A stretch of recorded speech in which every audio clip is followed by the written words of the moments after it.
આકાશવાણીના ભુજ કેન્દ્ર પરથી પ્રસ્તુત થાય છે.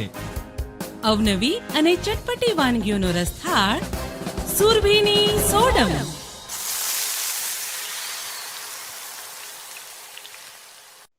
Hello, all dear foodie friends, and welcome, સુરભીબેન. Thank you. કેમ છો સુરભીબેન? એકદમ મજામાં. તમે કેમ છો ભૂમિબેન? એકદમ ફાઇન. સુરભીબેન, હમણાં જોયું તમે કે આપણે માર્ચ મહિનો આવે ને એટલે આમ બધી સિઝન શરૂ થઈ જાય.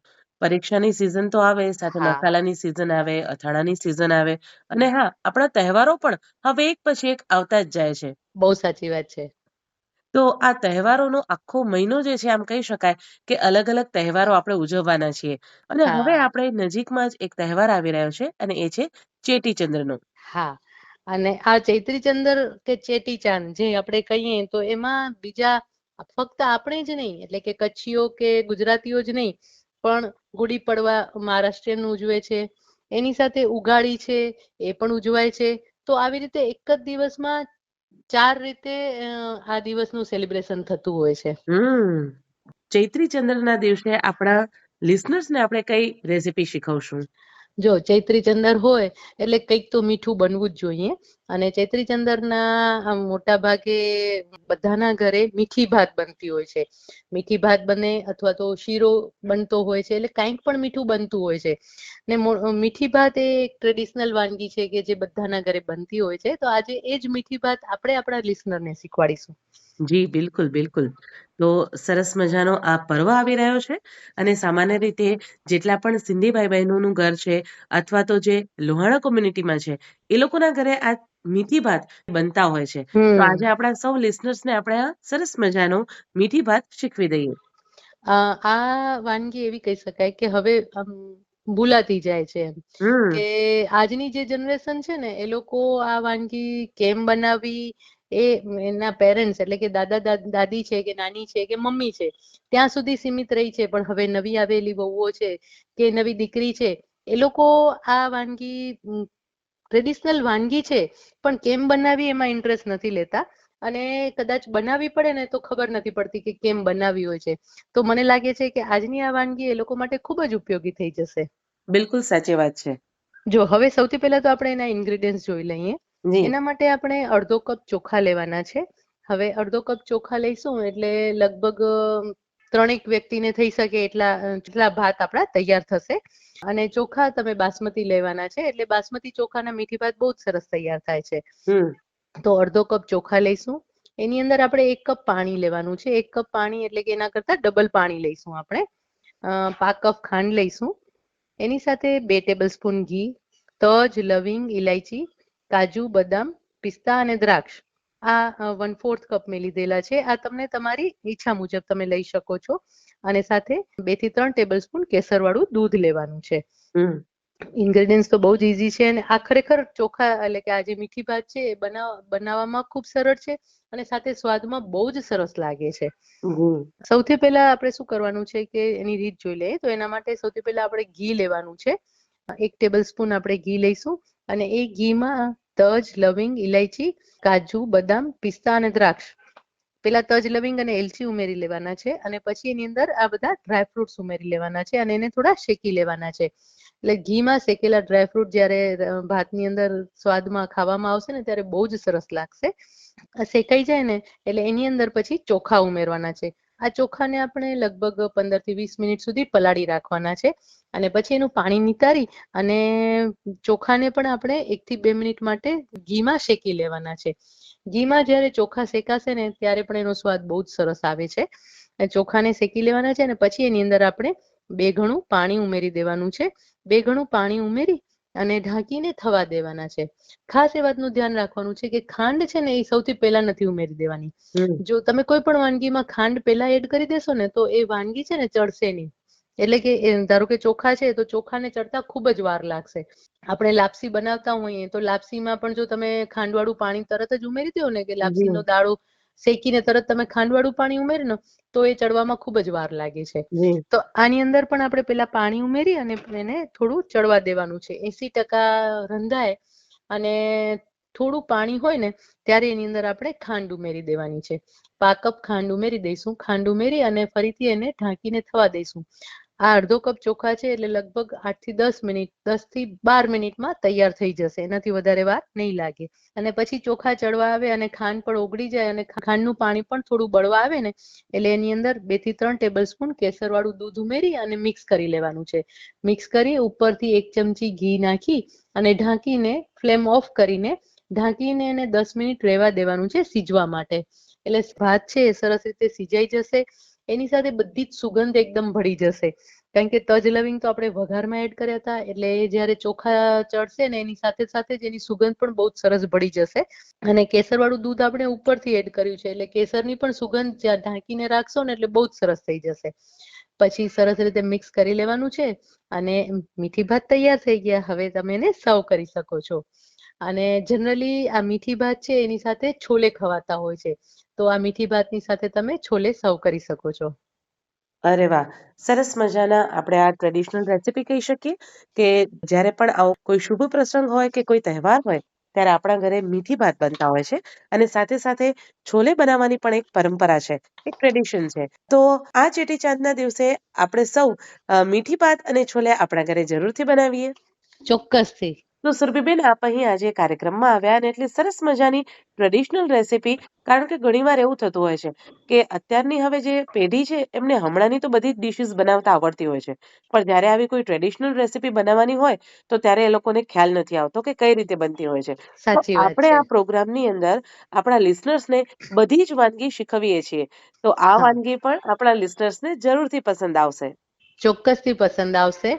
અને હા, તમે કઈ રીતે ઉજવો છો, તમે ચેટીચંદને કઈ રીતે ઉજવો છો, તમારા ઘરે શું નવી વાનગી બનાવો છો, એ પણ અમારી સાથે ચોક્કસથી શેર કરજો અને એના ફોટોઝ પણ અમારી સાથે શેર કરજો. તો અમને પણ કંઈક તમારી પાસેથી નવું જાણવા મળશે. જી, તો સુરભીબેન, આજે આપે આવ્યા એ માટે આપનો ખૂબ ખૂબ આભાર. Thank you. અને શ્રોતા મિત્રો, હવે અત્યારે આપણી સાથે જોડાયા છે ઘટનાબેન વોરા. કેમ છો ઘટનાબેન? બસ મજામાં. તમે કેમ છો? એકદમ ફાઇન. ઘટના, આજે આપ શ્રોતાઓ માટે કઈ રેસીપી લઈને આવ્યા છો? આજે હું મિક્સ ફ્રૂટ જામ પુડિંગ અને મેંગો સેવૈયા પુડિંગ, જે ઉનાળામાં સરસ આપણે માણી શકીએ ઠંડુ ઠંડુ, એ બે વાનગી લઈને આવી છું. અરે વાહ! અમે જોવા જાઓ તો હવે તો ફૂલ મેંગો સીઝન શરૂ થઈ ગઈ છે. તો બસ આ ઉનાળાની મજા જ આ છે કે સરસ મજાની આપણે કેરી તો ખાતા જ હોઈએ છીએ, પણ સાથે સાથે આ કેરીને કોઈ અલગ ફોર્મમાં આપણને સર્વ કરીએ છીએ તો બહુ મજા આવે છે. તો ઉનાળા સ્પેશિયલ આ મસ્ત મજાની બે રેસીપી તમે આજે શીખવવાના છો. તો એ માટે સૌથી પહેલી રેસીપી આપ કઈ જણાવશો? સૌથી પહેલા હું મિક્સ ફ્રૂટ જામ પુડિંગ બતાવવાની છું. જી. તો ઘટના, એ માટેની સામગ્રીઓ કઈ કઈ જોઈશે? તો મિક્સ ફ્રૂટ જામ પુડિંગ છે એ માટે આપણે છે ને અહીંયા 6 થી 7 નંગ જેટલી બારીક સમારેલી સ્ટ્રોબેરી લેવાની છે. 5 થી 6 સંતરાની પેશી લેવાની છે, જેના બીજ કાઢી લેવાના છે. 10 થી 15 નંગ જેટલી કાળી દ્રાક્ષને પણ બારીક સમારેલી લેવાની છે. 1 વાટકી જેટલા દાડમના દાણા લેવાના છે. અડધી વાટકી બારીક સમારેલું જામફળ લેવાનું છે અને સાથે તેમાં 1 કપ દૂધનો પાવડર લેવાનો છે. ઓકે. તો આટલા જ ઇન્ગ્રીડિયન્ટ સાથે આપણે હવે બનાવવાના છીએ મિક્સ જામ પુડિંગ, રાઈટ? રાઈટ. ઓકે. તો હવે એ બનાવવા માટેની રીત જણાવશો? ચોક્કસ. તો અહીંયા હું મિક્સ ફ્રૂટ જામ પુડિંગ જે સર્વ કરવાનું છે આપણે વાનગી, તે 3 થી 4 જણાને થઈ રહે તેના માટેની હું રેસીપી બતાવવાની છું. જી. તો તેમાં આપણે સૌ પ્રથમ બધા જ ફળો છે એને સરસ ચોખ્ખા પાણીથી ધોઈ અને એક મિક્સરમાં સરસ પીસી લેવાના છે. હવે આપણે આ મિશ્રણને બારીક ચોખ્ખા કપડાથી ગાળી લેવાનું છે, અથવા જો બારીક ગરણી હોય તો તેનાથી પણ ગાળી શકાય. ત્યારબાદ હવે આપણે એક વાસણમાં આ મિશ્રણ લઈ તેમાં સ્વાદ મુજબ જેટલી આપણે ખાંડ જોઈએ છે, જેટલું ગળપણ જોવે છે તેટલી આપણે તેમાં ખાંડ ઉમેરવાની છે. આશરે 1 વાટકી જેટલી ખાંડ તેમાં જતી રહેશે. હવે આપણે આ મિશ્રણને એકદમ ઘટ્ટ કરવાનું છે. તો ઘટ્ટ થાય ત્યાં સુધી આ મિશ્રણને હલાવતા રહેવાનું છે અને બરાબર ઉકાળવાનું છે. આ મિશ્રણની કન્સિસ્ટન્સી આપણે એવી રાખવાની છે કે ઠંડુ પડ્યા પછી તમે જો ડીશમાં નાખો છો તો તે રેલાવું ન જોવે, એટલે કે મિશ્રણ એકદમ થીક રહેવું જોવે. હવે મિક્સ ફ્રૂટ જામ તૈયાર છે અને થોડું રૂમ ટેમ્પરેચર પર આવે પછી તેને આપણે ફ્રીઝમાં ઠંડુ થવા મૂકી દેવાનું છે. હવે ત્યારબાદ આપણે પુડિંગ માટે દૂધનું મિશ્રણ તૈયાર કરવાનું છે. તો તેની પદ્ધતિ જોઈએ. સૌપ્રથમ 2 કપ દૂધ લઈને તેમાં 5 થી 6 ચમચી જેટલી ખાંડ નાખવાની છે અને ખૂબ હલાવવાનું છે. હવે અહીં આ ખાંડ બરોબર એકરસ ઓગળી જશે પછી તેમાં આપણે 1 કપ દૂધનો પાવડર નાખવાનો છે અને દૂધનો પાવડર નાખતા સાથે ખૂબ જ હલાવવાનું છે, કારણ કે દૂધનો પાવડર નાખે તે સમયે ગરમ દૂધ હોય છે તો ગઠ્ઠા ન થાય તેનું ખાસ ધ્યાન રાખવાનું છે. જી હવે દૂધ એકદમ ઘટ્ટ થઈ જાય, જામ જેવું ટેક્સચર આપણે આમાં દૂધનું પણ કરવાનું છે, એટલે દૂધને પણ એટલું જ ઉકાળવાનું છે. ત્યારબાદ આ મિશ્રણ એક વાસણમાં થોડું ઠંડુ પડે, રૂમ ટેમ્પરેચર પર આવે પછી આપણે આ મિશ્રણને પણ ફ્રીઝમાં અડધી કલાક ઠંડુ થવા મૂકી દેવાનું રહેશે. ત્યારબાદ આપણે છે ને મિક્સ ફ્રૂટ જામ પુડિંગ સેટ કરવાનું છે. તો એ સેટ કરવા માટે થોડી એક અલગ પદ્ધતિ છે. તે પુડિંગ સેટ કરવા માટે આપણે શોર્ટ ગ્લાસનો ઉપયોગ કરવાનો છે. તો સૌપ્રથમ જે શોર્ટ ગ્લાસમાં આપણે પુડિંગ સેટ કરવું છે તેમાં સૌથી નીચે બોનબોન, હાઇડ એન્ડ સીક એવા કોઈ પણ ચોકલેટ ફ્લેવરના જે બિસ્કિટ આવે તેનો ભૂકો પાથરી દેવાનો છે. ત્યારબાદ તેમાં દૂધનું મિશ્રણ જે આપણે ઠંડુ થવા મૂકેલું હતું ફ્રીઝમાં તેનું લેયર કરવાનું છે અને પછી ગ્લાસને થોડીવાર ઠંડો થવા ચીલ થવા માટે ફ્રીઝમાં ફરીવાર મૂકી દેવાનું છે. ત્યારબાદ ગ્લાસમાં મિક્સ ફ્રૂટ જામનું લેયર પાથરી અને ફરીથી તેમાં દૂધનું લેયર પાથરી અને થોડીવાર માટે ફરીવાર તેને ઠંડુ થવા મૂકી દઈશું. અને ત્યારબાદ હજુ એક લેયર કરવાનું છે જેમાં ચોકલેટ ફ્લેવરના બિસ્કિટના ભૂકાનું લેયર પાથરવાનું છે.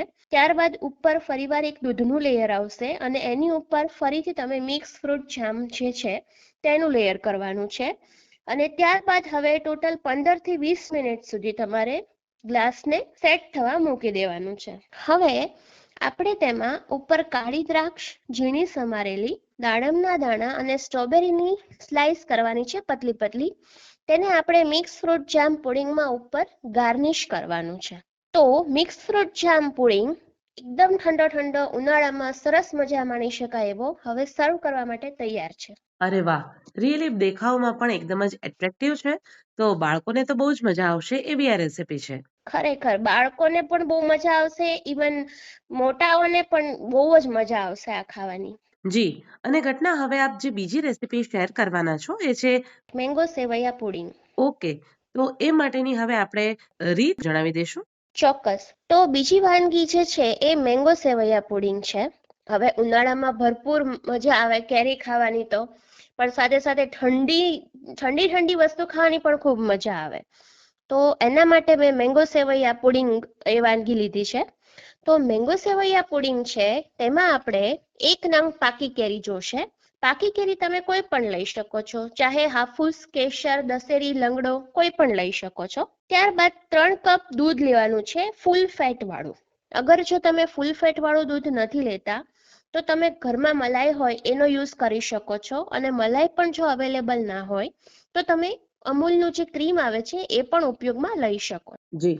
ત્યારબાદ તેમાં અડધો કપ ખાંડ, 2 થી 3 ચમચી ઇલાયચી પાવડર, 1 કપ ઘઉંની સેવ, 2 થી 3 ચમચા જેટલું ઘી જોશે. આપણે ઘઉંની સેવ છે એને શેકવાની છે એટલા માટે.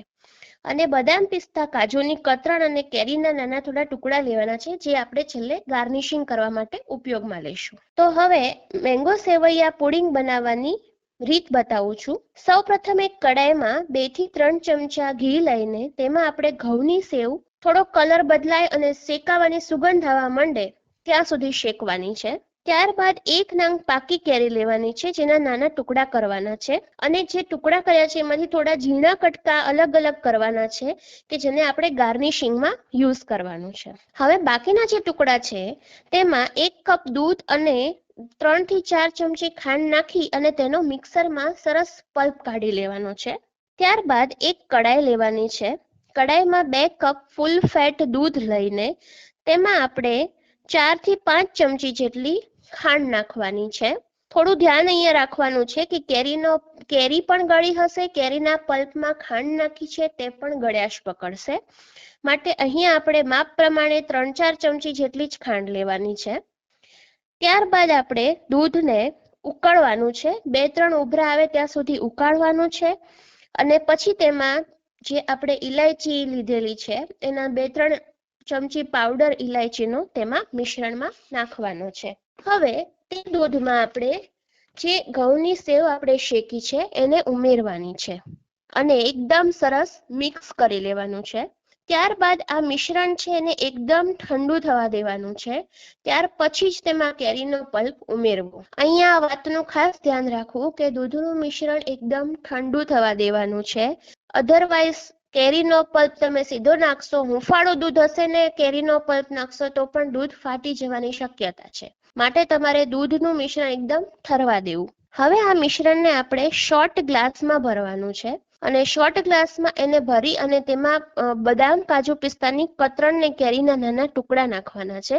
અને પછી એક જે શોર્ટ ગ્લાસ છે એને 3 થી 4 કલાક માટે આપણે ફ્રીઝમાં ઠંડુ થવા મૂકી દઈશું. 3-4 કલાક બાદ તમે બહાર કાઢશો તો તમે બહુ સરસ એકદમ થીક અને એકદમ સરસ ઠંડુ ઠંડુ ચીલ ખાવાની તમને બહુ મજા આવશે.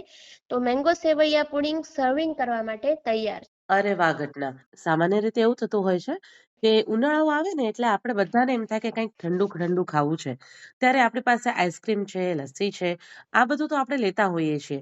પણ મિક્સ જામ પુડિંગ અને મેંગો સેવૈયા પુડિંગ આ બંને એવા છે કે જે એકદમ જ યુનિક રેસીપી છે અને હા, આપણા લિસનર્સને પણ એ ખૂબ જ પસંદ આવે એવી આ બંને રેસીપી આજે આપે કાર્યક્રમમાં શેર કરી છે. Thank you so much. મને આ સુવર્ણ તક આપવા બદલ આપનો અને આપની ટીમનો ખૂબ ખૂબ આભાર. જી ઘટના. તો આપ અહીં આ કાર્યક્રમમાં આવ્યા અને એટલી સરસ મજાની રેસીપી આપણા શ્રોતાઓ સાથે શેર કરી એ માટે આપનો ખૂબ ખૂબ આભાર. થેન્ક યુ સો મચ ભૂમિબેન. Thank you so much. શ્રોતા મિત્રો, આજની આ રેસિપીઝ આપને કેવી લાગી? રેસિપીને લગતા આપના પ્રતિભાવો કે આપ પણ આપની રેસિપી કાર્યક્રમ સુરભીની સોડમમાં અમારી સાથે શેર કરવા ઈચ્છતા હો તો અમને વોટ્સએપ કરો 94 264 21 254 પર. તો મળીએ છીએ આવતા સપ્તાહે અવનવી વાનગી અને ચટપટી વાતો સાથે. Till then, eat healthy and stay healthy. Be foodie and be happy.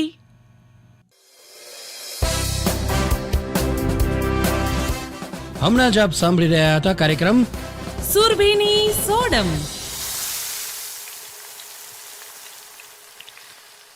કાર્યક્રમ પ્રસ્તુતિ ભૂમિ ચોકસી. આ કાર્યક્રમનું પ્રસારણ આકાશવાણીના ભુજ કેન્દ્ર પરથી કરવામાં આવ્યું.